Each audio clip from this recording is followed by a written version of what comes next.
मेरे पास काम करने के लिए मैं टाइम होना और ड्रामा के लिए मैं टाइम निकाल लेती हूँ। मुझे पहले इंग्लिश नहीं आती थी, मैंने जितनी इंग्लिश सीखी है ये इंग्लिश सब में ये ड्रामास के जो है ना सब टाइटल्स देख देख के मैंने सारी यहीं से सीखी है। मैं ये नहीं कहती 24 घंटे बैठ कर ड्रामा देख जाओ, नो, बहुत बुरी बात है। आप लोगों के पेरेंट्स मेरे व्लॉग देखना बंद करवा देंगे। उससे पहले मैं देखती होती थी बीटीएस। नहीं, मेरा कोरिया में एंट्री जो हुई है ना मेरी, वो बीटीएस के थ्रू हुई है। तो अगर आप लोग कहता है कि ये लेक्चर ले लो, इस तरह कर लो, इस तरह कर लो, आप लोग को इंग्लिश आ जाएगी, मत लो। मैं कहती हूँ ड्रामा देखना शुरू करो। शाबाश बेटा।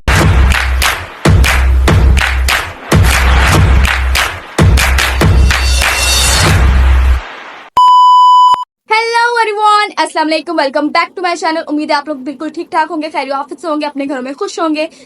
आज का बहुत ही ज्यादा खूबसूरत दिन स्टार्ट हो चुका है और सुबह टाइम से उठ के नमाज वगैरह पढ़ के हम क्लीन से वॉक करके आए और मैंने साथ ही साथ एक ब्लॉग भी शूट किया जो आप लोगों को नेक्स्ट वीक मिल जाएगा। मैंने प्रॉमिस किया था कि हर डेली नहीं लेकिन वीक में कम से कम आपको मेरा एक ब्लॉग तो मिल ही जाएगा। So make sure to watch it. कोई जब तक ये आएगा ये तो उससे अगले हफ्ते आएगा।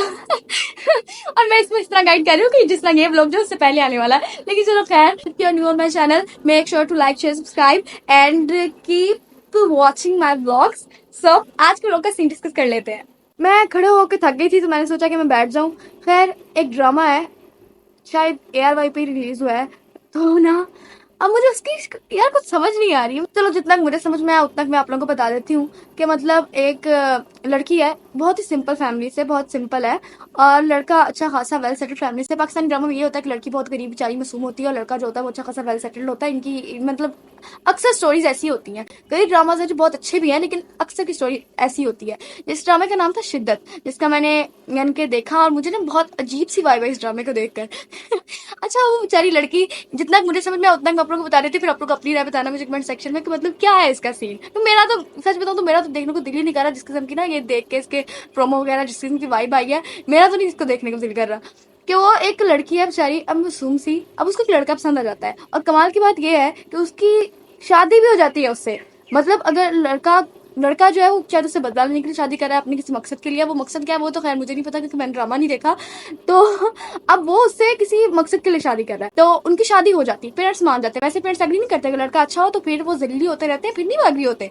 लेकिन इस दफा जब लड़के ने बदला लेना तो पेरेंट्स बहुत आसानी से मान गए, उनकी शादी भी हो गई और लड़की खुद को ह्यूमिलेट करवा रही है। मुझे समझ नहीं आती कि जब एक इंसान आपकी इतनी बेइज्जती कर रहा हो तब उसके साथ टिक कैसे सकते हो। मोहब्बत यार भाड़ में यार, सेल्फ रिस्पेक्ट पहले है अपनी। अब वो लड़की खुद को ह्यूमिलेट करवाई जा रही है और जैसे आप कहेंगे मैं वैसा कर लूंगी। अब हद है यार, मुझे के ड्रामे हरगिज पसंद नहीं है कि जहाँ आपकी रिस्पेक्ट ही नहीं है वहाँ रुकने का फायदा क्या है। और वो जो उसका दिल कर रहा है वो सलूक कर रहा है, मुझे ये नहीं पसंद, ये नहीं करना, वो नहीं करना, लेकिन बदला क्यों ले रहा है वो, क्या मकसद क्या है।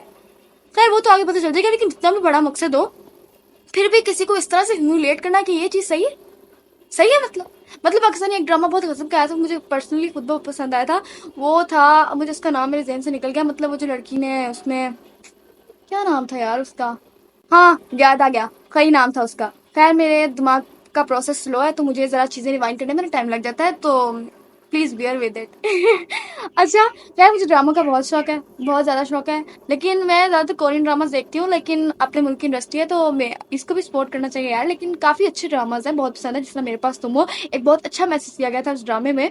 मेरे पास तुम हो ये माई मोस्ट फेवरेट ड्रामा था, मुझे पर्सनली बहुत पसंद आया था। इसकी फर्स्ट 10 एपिसोड्स में मैंने कोई इतना इंटरेस्ट लेके नहीं देखा था, लेकिन उसके बाद के जो एपिसोड थी ना, इनका एक एक डायलॉग बहुत कमाल का था। पाकिस्तानी ड्रामास को बहुत पसंद किया जाता है इस इंडस्ट्री में, लेकिन ना ये जो बीच बीच में इस तरह की कुछ, अच्छा खैर फिलहाल के लिए से छोड़ते हैं और आप लोग मुझे बताएं कमेंट सेक्शन में कि आप लोगों का फेवरेट ड्रामा कौन सा है। फर्स्ट ऑफ ऑल ड्रामास आप लोगों को पता है कि मुझे बहुत पसंद है इंतहा किस्म के, लेकिन अब वो चीज़ कम हो गया। जिस तरह पहले मुझे पसंद है कि मैं एक दिन में 40 एपिसोड्स देख के ड्रामा खत्म कर देती थी, अब लाइफ में उतनी पागल नहीं हूँ क्योंकि इतने देख लिए कि अब ना थोड़ा रुक के देखने को दिल करता है। अब ड्रामास में चॉइसेस इतनी सारी हैं तो वो बंदा कुछ डिसाइड करने में भी टाइम लगाता है कि नहीं यार ये देखना है, ये नहीं देखना।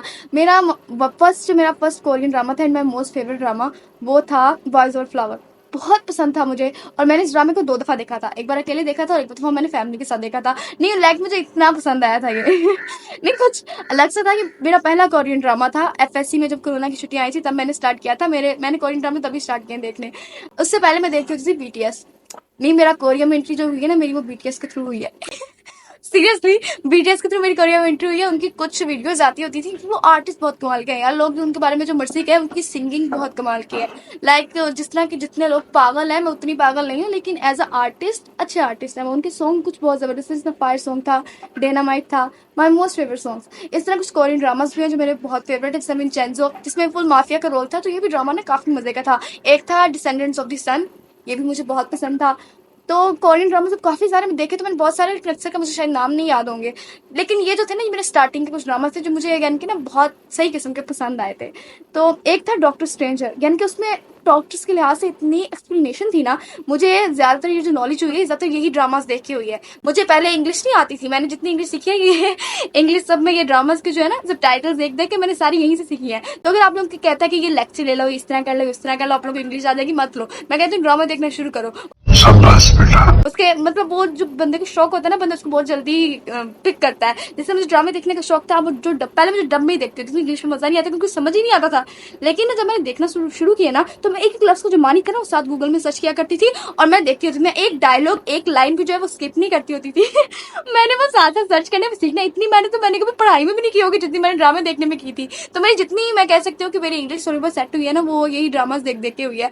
अब ये नहीं कहती 24 घंटे बैठ कर ड्रामे देख जाओ, नो, बहुत बुरी बात है। आप लोगों के पेरेंट्स मेरे व्लॉग देखना बंद करवा देंगे। आप लोग देखो, लेकिन वो बंदा एक लिमिट तक रखो। मैंने ना एफएससी में जब स्टार्ट किए थे, मैंने लिमिट्स तोड़ दी थी इसकी। मैं यानी कि ना पागलों की तरह देखा है मैंने। मैं सारे दिन देखे हैं, सारी रात देखे हैं। मैं ऐसे जाग जाके इनके पीछे पागल हो गई थी, लेकिन ड्रामास देख देख, क्योंकि तब नया नया फ़ोन हाथ लगा था। हमारे यहाँ पे थे कि जब 8वीं से हमने डिश देखनी शुरू की थी, 7वीं तक हम पीटीवी होम देखते रहे। हम अभी जो हमारी छोटी बहन है, उनके टाइम पे तो सब कुछ नहीं मिल गया, मोबाइल, लैपटॉप, कंप्यूटर सब कुछ मिल गया। लेकिन हमारे टाइम पे ना सिर्फ एक चैनल चलता था, वो होता था पीटीवी होम। उस पर जो 8 बजे एक ड्रामा लगता था, 9 बजे देख के हम सो जाते थे। हम इस तरह के बच्चे थे। लेकिन 8वीं में डिश लग गई, तो तब उसका एक अच्छा क्रेज चला था। तो उस पर मैं ना पागलों की तरह ड्रामे देखे मैंने, पागलों की तरह। मम्मा ने कभी रिसीवर छुपा देना, कभी उसकी तारें छुपा देना, कभी कुछ कर देना, कभी कुछ कर देना। बहुत डांट खाई है, बहुत मिन्नतें की हैं वो देखने के लिए। लेकिन 10वीं तक ना मैं उससे बहुत ज्यादा शरीर किस्म की बोर हो चुकी थी। तो 11th क्लास में मैंने फिल्में वगैरह देखना स्टार्ट की थी। फिल्में जो है वो भी मैंने बहुत देखी। एक कोरोना का तब मसला बन गया था, तो वो ना एक दिन में 3 देखी, इतनी देखी ना कि मैं उकता गई। उसके बाद मैं फिल्म नहीं देखी, और ना ही मेरा देखने को दिल करता है कि मैं हर चीज जो इतनी ओवर कर लेती हूँ ना, कि मैं उसके बाद मैं उस चीज को हाथ ही नहीं लगाती। फिर मैंने स्टार्ट किया कोरियन ड्रामास, लेकिन उसको मैंने थोड़ा लिमिट में देखा। स्टार्ट जब किए थे तब तो मैंने एक दफा बिल्कुल पागलों की तरह देखा, लेकिन फिर भी मैंने उसकी एक लिमिट रखी कि नहीं यार, एक हद से नहीं बढ़ना। हर चीज से बोर हो जाऊंगी, फिर जिंदगी में करना क्या है। वैसे भी आप लोगों को पता होगा कि मैं इंतहाई उस किस्म की लड़की हूँ, काम करने का वैसे मुझे कोई शौक नहीं है। लेकिन ये नहीं है कि मैं काम नहीं करती, काम में करती हूँ। अब एक जिस तरह मैंने आप लोगों को बताया स्टार्ट में, मैं शायद नहीं बताया, टीचिंग जो है फिलहाल कुछ टाइम के लिए उससे ब्रेक लिया हुआ है, क्योंकि और नया काम स्टार्ट किया था। खैर, जिसका हमें कोई भरोसा नहीं कि वो चलेगा भी कि नहीं चलेगा, लेकिन मेहनत करें क्योंकि हम मेहनती लोग हैं। दुआ करो यार किसी रास्ते लग जाए। एक तो बैकवर्ड एरिया में रह के जॉब्स की वैसी अपॉर्चुनिटीज नहीं होती, जिंदगी का वैसे ही बेड़ा गर्क हुआ हुआ है। बंदा कहाँ भागपुर हो जाके टेस्ट देता फिरे यार, नहीं जाया जाता। बंदा बार बार नहीं टेस्ट पे पैसे लगा सकता। वहाँ टेस्ट देने जाओ, उसके बाद इंटरव्यू के लिए जाओ, फिर मेन को कागजात जमा करवाने होते हैं। अब बंदा वहाँ जाके कहाँ स्टे करे, दिन रात से ये इधर टेस्ट देने के चक्रों में निकल जाती। तो अभी समझ आ गया था कि एफएससी की वजह मैंने टेस्ट देना स्टार्ट किया ना, कि जॉब में कोई फ्यूचर नहीं है। एक जॉब मिलती बहुत मुश्किल से है, उसको हासिल करना भी बहुत मुश्किल है। नहीं, अगर कोई पास एरिया हो, आप सिटी में हो मेन, तब आप अप्लाई करके उसे हासिल कर लेते हो, तो वैसे बहुत टफ हो जाता है। खैर, हम ड्रामा वाले टॉपिक पे थे, हम कहाँ निकल आए। एंड पे कोई ना कोई मैं सीरियस हो ही जाती हूँ। क्योंकि फ्यूचर की टेंशन में ले रही हूँ। मैं चाहती हूँ कि आप लोग भी लो। मस्ती करना वो एक चीज सही है, अपनी जगह करो, लेकिन साथ ही साथ पढ़ाई भी जरूरी है। अपनी फ्यूचर की भी टेंशन लो, क्योंकि अपनी सारी जिंदगी किचन में सर फोड़ना पड़ेगा। सीरियस हो जाओ यार, करने के लिए और कुछ नहीं है, तो इसलिए मैं व्लॉगिंग कर लेती हूँ। अब यही नहीं है कि व्लॉगिंग फजूल चीज़ है, व्लॉगिंग बहुत काम की चीज़ है। लेकिन वो यही नहीं है कि पता नहीं कुछ बनता है कि नहीं बनता है। अल्लाह करे कुछ बन जाए, कुछ बन जाए। कुछ ना करने से कुछ करना बेहतर है। तो दुआ तो यही है कि जो भी मेहनत कर रहे हैं, अल्लाह मियाँ उनको तरक्की अता फरमाए, उनको कामयाब करे, और हमें भी कामयाब करे। आमीन सुमा आमीन। सारे मिलके बोलो आमीन आमीन आमीन। खैर, आज के लिए इतना ही। Thanks for watching. अपना फेवरेट ड्रामा मुझे कमेंट बॉक्स में जरूर टाइप कीजिएगा, मुझे वो भी देखना है। नहीं मतलब काम में मेरी इंजॉयमेंट पूरी होती है। मेरे पास काम करने के लिए मैं टाइम हो ना, और ड्रामों के लिए मैं टाइम निकाल लेती हूँ मैं। लेकिन अब लिमिट तय की है, एक लिमिट क्रॉस नहीं करती। मेरे लिए मेरी नींद बहुत प्यारी है। मैंने नींद पे बहुत कम्प्रोमाइज़ किया, लेकिन अब मेरे लिए ना मेरी नींद बहुत प्यारी हो गई है। मैं कहती हूँ सारी चीज़ें बाहर में जाए, पहले मेरी नींद पूरी होगी, फिर कुछ और होगा।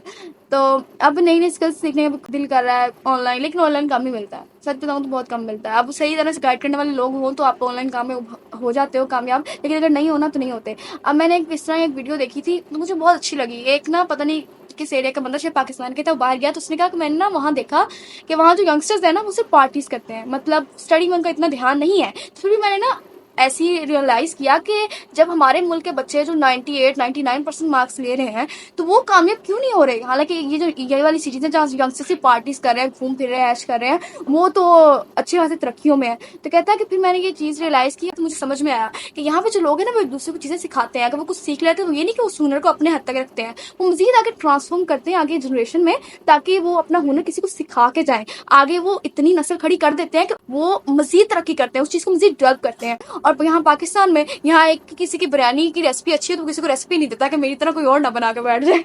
तो हाँ यही रीजन है, यही रीजन है हमारे मुल्क के इतने पीछे होने का, क्योंकि हम अपना हुनर किसी को शेयर ही नहीं करते, किसी को हम चाहते नहीं हमसे कोई आगे जाए। लेकिन नहीं यार, ऐसा नहीं होना चाहिए। एज अ मुस्लिम हमें सपोर्ट करना चाहिए अपनी जनरेशन को, अपने लोगों को। आपको कुछ हाथ आया तो आप दूसरों को सिखाओ। अब ऑनलाइन जितने हैं पाकिस्तान में 90% फ्रॉड है, 90% फ्रॉड है। सिर्फ 10% होगा जो सच होगा, 90% फ्रॉड है। इतने धक्के खा लिए कि ना इस बात का अंदाजा हो चुका है। आप लोगों को एक गाइड में कर दूं कि चाहे कुछ भी हो जाए, कोई जितने मर्जी के कितने पैसे लगाओ, आप लोग तरक्की कर लो तो मत उठाना। फ्रॉड है, जहाँ पैसे हैं वो फ्रॉड है। आप लोग फ्री में सीख सकते हो, यूट्यूब वीडियोस है लेकिन वो भी ज्यादातर घुमाया होता है। जिस तरह ये मेन नाम है, जिस तरह आजाद चाय वाला और कुछ 2-3 और है यूट्यूबर्स यानी जिनके मेन मेन नाम है।